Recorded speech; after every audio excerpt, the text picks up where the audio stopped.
Parkinson's disease एक old age neurological disease है जिसमें ब्रेन के सेल्स जिन्हें न्यूरॉन्स कहते हैं उनका डीजनरेशन होना शुरू हो जाता है। यानी 60 साल की उम्र के बाद जैसे जैसे उम्र और ज़्यादा बढ़ती जाती है वैसे वैसे ये सेल्स ब्रेन में ख़त्म होने लगते हैं। ब्रेन में ये न्यूरॉन्स एक सब्सटेंस प्रोड्यूस करते हैं जिसे डोपामीन कहते हैं। इन सेल्स के डिजनरेशन के साथ डोपामीन सब्सटेंस का भी लेवल ब्रेन में कम होने लगता है जिससे पार्किंसंस डिजीज़ के कुछ शुरुआती लक्षण सामने आने लगते हैं। आज की इस वीडियो में आप इन्हीं 10 शुरुआती लक्षणों के बारे में जानेंगे। अगर टाइम के साथ आप इन लक्षणों को जान लेते हैं और बीमारी का डायग्नोसिस जल्दी हो जाता है और ट्रीटमेंट भी समय के साथ जल्दी शुरू हो जाता है तो इससे ब्रेन के सेल्स का डिजनरेशन प्रोसेस स्लो हो जाएगी और डिजीज़ भी तेज़ी से आगे नहीं बढ़ेगी।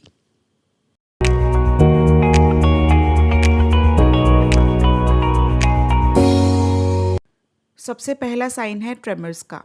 ट्रेमर्स बॉडी में इनवॉलेंट्री शेकिंग मूवमेंट्स यानी आपके कंट्रोल के बिना आपके हाथ पैरों में अगर कंपन शुरू हो जाए तो इसे ट्रेमर्स कहते हैं। मतलब यदि आपके हाथ के अंगूठे और उंगली में रेस्टिंग पोजीशन में इस तरह से रोलिंग होती है तो ये पार्किंसंस डिजीज़ होने का क्लू देता है। सेकेंड है स्मॉल हैंडराइटिंग। पार्किंसंस डिजीज़ में हैंडराइटिंग पर भी असर पड़ता है। यदि लिखते समय आपके लेटर्स का साइज़ छोटा हो रहा है और वर्ड्स के बीच में स्पेस भी कम हो रही है तो ये पार्किंसंस डिजीज़ होने का साइन हो सकता है। हैंडराइटिंग के इस चेंज को माइक्रोग्राफिया कहते हैं। नेक्स्ट है लॉस ऑफ स्मेल। यदि आपको लगता है कि आपके सूंघने की क्षमता धीरे धीरे कम होने लगी है, किसी पर्टिकुलर फूड को स्मेल करने में आपको दिक्कत शुरू होने लगी है तो ये साइन भी पार्किंसंस डिजीज़ होने का हो सकता है। अगला साइन है सोते समय परेशानी होने का। इस कंडीशन में पेशेंट को गहरी नींद से अचानक से जाग जाने की दिक्कत आती है। अगर आपको भी बाकी सिम्टम्स के साथ ऐसी दिक्कत भी शुरू होने लगी है तो ये चीज़ कंसर्न करने की बात है। नेक्स्ट पॉइंट है चलने और घूमने में परेशानी होना। इस कंडीशन में पेशेंट की बॉडी, आर्म्स और लेग्स में स्टिफनेस आने लगती है। दूसरे लोग नोटिस करते हैं कि आप चलते समय अपने हाथों को हिलाकर नहीं चल रहे हैं। इसका कारण हो सकता है कि आपकी बॉडी में धीरे धीरे स्टिफनेस डेवलप हो रही है। नॉर्मली जब हम उठते हैं तो थोड़ी देर के लिए बॉडी स्टिफ रहती है, लेकिन ये स्टिफनेस मूवमेंट करने के साथ ठीक हो जाती है। अगर ठीक नहीं होती है तो ये साइन पार्किंसंस डिजीज़ का हो सकता है। इसमें पेशेंट को स्टिफनेस के कारण ऐसा भी लगता है कि जैसे उसका पैर ज़मीन से चिपक गया है। उसे स्टेप को आगे बढ़ाने में दिक्कत महसूस होने लगती है। नेक्स्ट साइन है कॉन्स्टिपेशन या कब्ज़ होने का।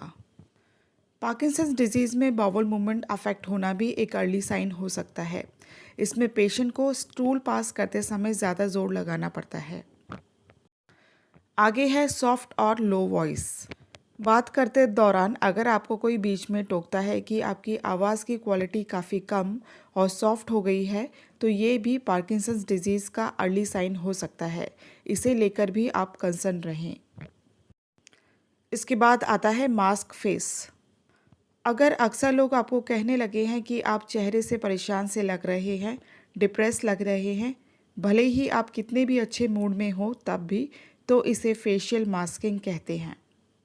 ये साइन होना भी पार्किंसंस डिजीज़ का एक अर्ली साइन होता है।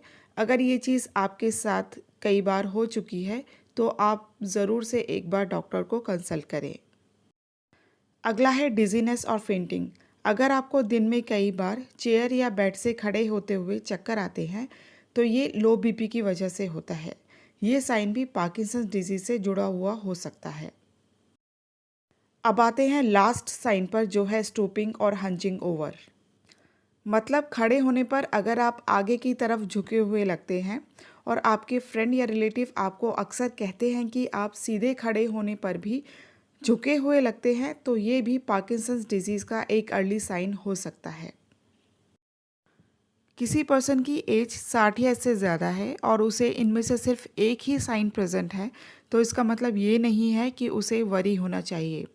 हाँ, अगर उसे एक से ज़्यादा साइन प्रेजेंट है तो उसे डॉक्टर से ज़रूर एक बार कंसल्ट करना चाहिए ताकि डिज़ीज़ को टाइम से डायग्नोस किया जा सके और ट्रीटमेंट स्टार्ट हो पाए।